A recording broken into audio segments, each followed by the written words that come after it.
mà lên nè sinh xạ sinh mà lên nè lên nó ngất ra đi lư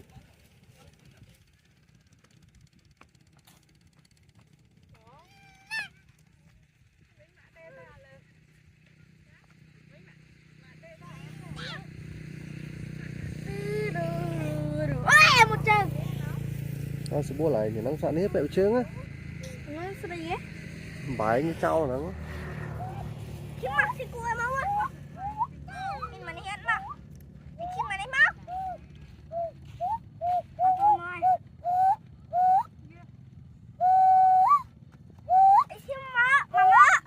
lên nè lư lên nè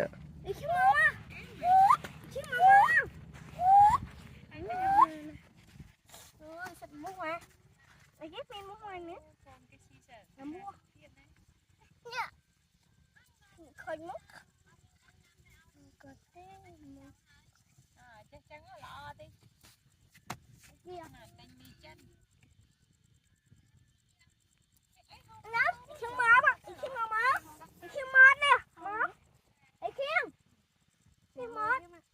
cái hộp bài chan cũng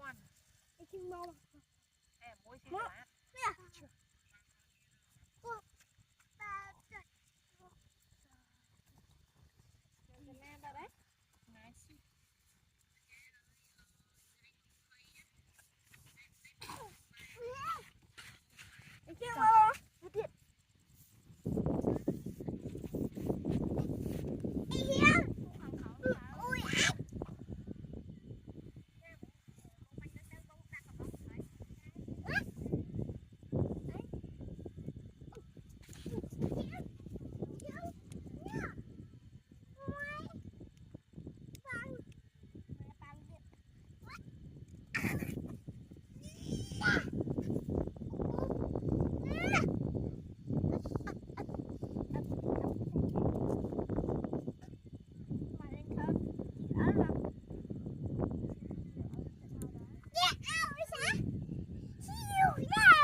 con nó cứ rồi